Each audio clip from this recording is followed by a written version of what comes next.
Not really ready, but we're rolling. We're rolling. Let's So, do this. yeah, Proposition 33. This is for the California um, state elections for the state ballot 2024. Prop 33 is about allowing local governments to impose rent controls. So we talked about this last week, and essentially it's allowing local governments, to impose rent control. Supported by the AIDS Foundation, and it has been, and the AIDS Foundation has continued to support this numerous times over the past decade or so. Anyways, this Proposition 33 and 34 are kind of linked together because 34 is a proposition to really limit healthcare providers on what they can do with the drugs that they buy. Essentially, and specifically, in this case, when they buy these drugs at discount, the revenue they make off of those drugs, 98% of that has to be used on direct patient care. And this initiative is really only attacking the AIDS Foundation. So what is going on? Why does the AIDS Foundation get singled out in 34? And why do they care for rent control in 33? So last week we talked about the conspiracy theory that the AIDS Foundation needs AIDS to be around to exist. Which makes sense to me. Right? I mean, correct me if I'm wrong here, Matt. It just essentially what boils down to if we continue to have high density housing, maybe AIDS continues to spread, right? I guess that's the loose connection we're making with having correlation. Yes. Yeah, having rent control in place means we can have a higher density population, like higher density housing. And with higher density housing, maybe that also means AIDS will spread between more people because there's more people in closer proximity. And, there's a lot being glossed over in this statement. But this is our conspiracy theory from just like a 5-minute talk from last week. You looked into it. I mean, yeah, it's fun to have conspiracy theories, but I didn't look into it after I said it, to be honest. I didn't. I just said it like I'm talking out of my ass. I really was like, this would make sense. But I'm sure you kind of looked into it because you do that. Well, yeah, it's like, okay, well, why does the AIDS Foundation, support rent control? Oh boy, I didn't even have to like search for the AIDS Foundation. I mean, Tiff, we asked my wife, and I was like, hey, what do you think? And she's like, because it keeps people housed. And if you're not housed and you become homeless, you're probably at risk to getting AIDS. I was like, oh, fuck. Yeah, that makes a lot more sense. And when you look into it, yeah, that's essentially what the AIDS Foundation is proposing, like saying, hey, yes, we do have a rental house issue, and we do have a housing issue in California and across the nation. And we need to keep people off the streets. When people become homeless, they are at higher risk of obtaining AIDS, or I guess first HIV, transmitting diseases between each other.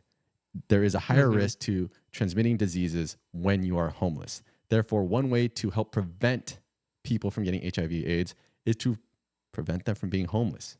Make sure they're not in that situation.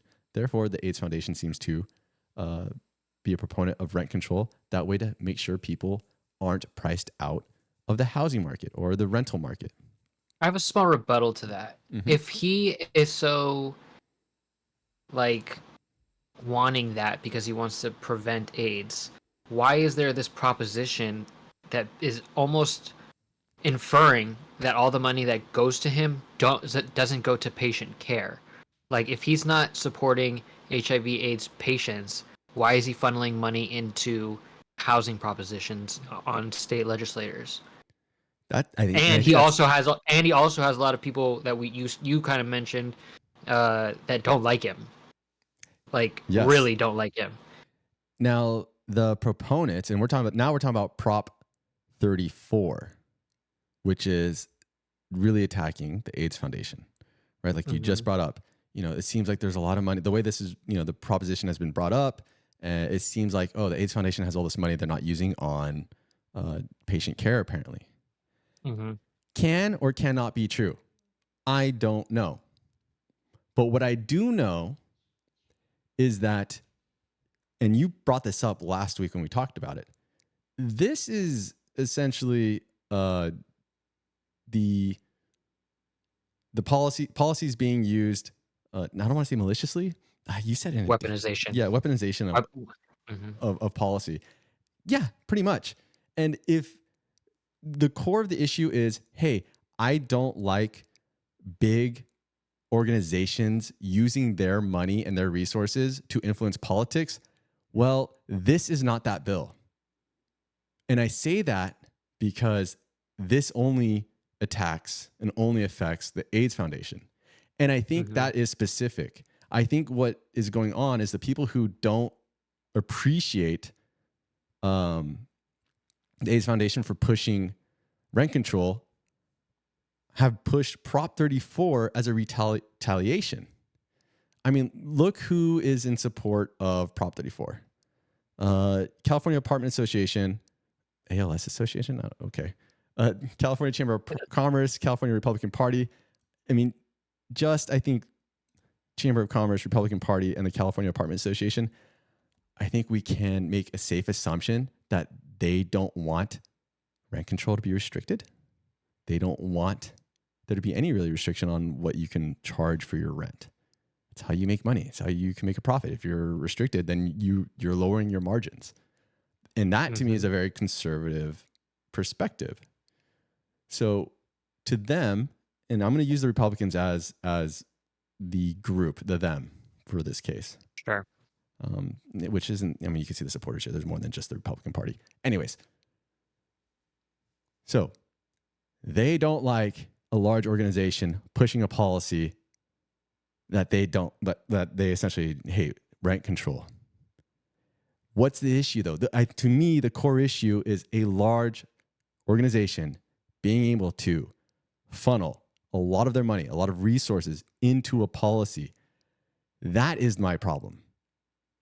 If there was a ballot on the docket for restricting large corporations, large organizations from taking place and making donations for policies and things like this, I think I'd vote for that to restrict them. Absolutely.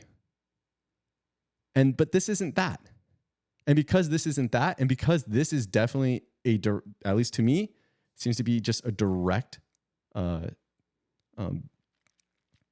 a direct threat. I mean, I guess you could call it a direct threat, but a direct response to the AIDS Foundation supporting rent control, I cannot support Prop 34. And I think last week I said I'm all about Prop 34 because it's like, yeah, I don't want big corporations to use their influence in politics and change policy because they have a shit ton of money, which I don't. But I'm not going to go for this proposition that only does it to one foundation. No, we need to do it to all of them. Mm-hmm.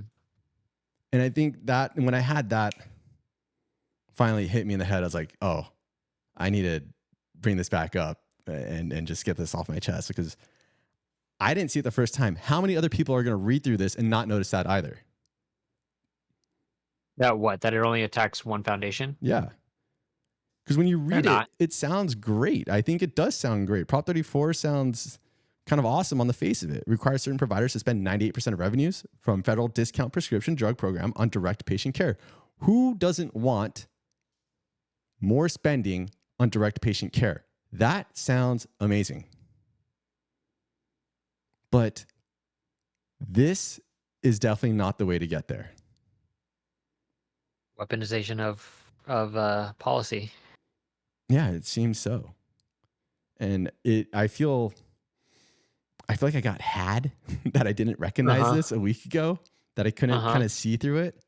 And, if But you're not meant to see through it. I mean, it's veiled on purpose. exactly. And that's an issue though, right? Like I think a lot of people who are going to vote are just going to see this first sentence that I see and say, that's fucking dope. And they're going to vote for it. And I once again think this is kind of against our interests. And in general, it doesn't attack the issue. If we don't like large organizations or corporations taking part into our policies, then we need to cut all of them together and not just single out one. And Prop 34 is singling out one. But then you have to create a policy that does that, and then you're not going to get any policy support because these major donos aren't going to ever support that. Well, and that's why, yeah, exactly. That's why we don't have a policy that cuts the legs out from all these large organizations. Mm-hmm. That's why instead we have Prop 34, who is supported by a more conservative supporters that probably don't like rent control and want to cap the AIDS Foundation so the AIDS Foundation can no longer continue to push for rent control. It's crazy, their little politics battle. Yeah, that is a little politics battle. You know, something that I was unaware of that was going on behind the scenes here. So, with that said, let me know what your thoughts are. Leave a comment. Yeah, are there any other propositions that have a little backstory that we're missing? Most likely. Didn't it also include that for Prop 34, you'd also have to have like 500 violations of a certain type when you looked on that other site? It wasn't just if you made over 100 million. Yeah, let's go to calmatters.org here about Prop 34. Proposition doesn't apply to all providers, only those that spend at least 100 million on expenses other than direct care, that also own and operate apartment buildings, and that have racked up at least 500 severe health and safety violations in the last decade. So about 50 a year. So there's an interesting little part in that sentence that also own and operate apartment buildings. Mm-hmm. Why does the AIDS Foundation own and operate apartment buildings? I don't know. Let's just straight up just Google that. And so that obviously ties into the housing thing, right? We're talking about apartment buildings. So there's something there to buy 6. Controversial landlord wants to buy 6 more troubled Skid Row properties. I'm going to make a guess here that. Okay, let's assume before we read. Yeah, the assumption before the read is, the AIDS Foundation wants to buy housing on Skid Row and not use housing as a way to actually make money and to prioritize housing people. That's my assumption. The AIDS Foundation is buying housing as a way to prioritize housing for people as opposed to buying housing as an investment for their foundation.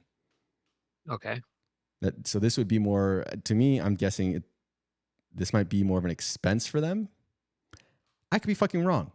Maybe they're buying the housing because like property's going to go up in like 20 years. This would be a lottery ticket for us. Buy the housing now. This is one of the bullet points though on the proposition is like you have to be a foundation that also owns property. And the reason why they added that is probably because there's not many that do this. The AIDS Foundation might be the only one that does this. But here we go. We got LA Times, controversial landlord wants to buy 6 more troubled Skid Row properties. Let's see if it tries to answer the question of why. 2024, April 16. Okay. So that's pretty recent. The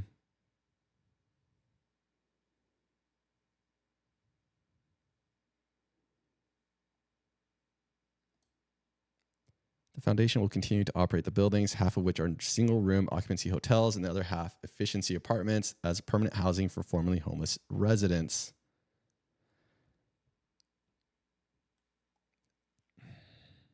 I really want to see something like more explicit as to why. I mean, we can kind of garner our assumptions, but I'm really hoping that this guy's like, they said this, AIDS Foundation said this is why they're buying it.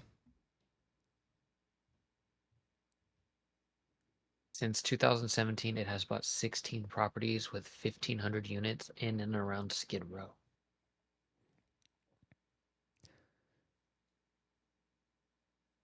The foundation says it has stepped in to address chronic homelessness where public agencies, the private market, and other nonprofits have failed, upping the occupancy in its buildings by almost 200% and taking nearly 1,000 people off the streets and into permanent housing.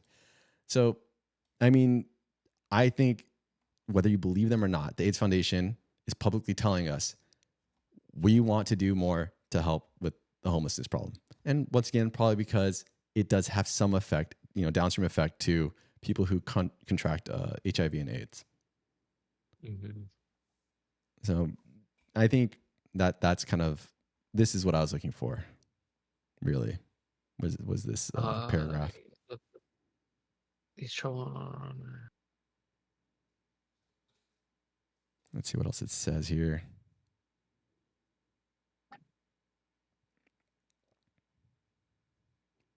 I'm sure there's someone who'd be like, yeah, they're buying this for X, Y, and Z instead, you idiot. You think they want to help people? You're naive, which I am naive sometimes. So what do you want? I'm a fucking human. I'm sure they make money somehow. And yeah, I'm sure they do. To me, I think they make money in the sense where It says they make $2 billion in revenue. like they just need to hold the property and they're going to make money, I think. Right. Yeah, exactly. But if you can make money and help people, dude. And if the government decides to help later when you already own the property, you're just gonna have government assistance on your property. Well, that's all I really have to say about this. Nice. Dude, even just like focusing on one prop for every election would be a lot. But there's like a lot to go around everywhere. Absolutely. Well, some props are super straightforward though. You'd think. Oh, Until you look into it, until you look who's funding it. No. And not funding it. Let's say Borrow 10 billion to respond to climate change. Borrow 10 billion to build schools. Prop 3, reaffirming the right of same-sex couples to marry, right? Just rewriting or changing the verbiage in our California Constitution. That one seems kind of pretty easy. I'll give you that one. That one's a toss-up. Not a toss-up. That one's pretty simple, I think. All right, but enough of that. We'll clip this. But that doesn't even. Does that even really need to be a prop? Like, I guess it does to technically change it, but yeah, it does. Oh, yeah. What do I know? Well, leave a comment, like, and subscribe. Tell us why our opinions suck. Maybe we'll respond. I don't know. Thanks for watching. If you enjoyed it, make sure to like and subscribe. If you didn't enjoy it, make sure to like and subscribe. That helps us help you with more content.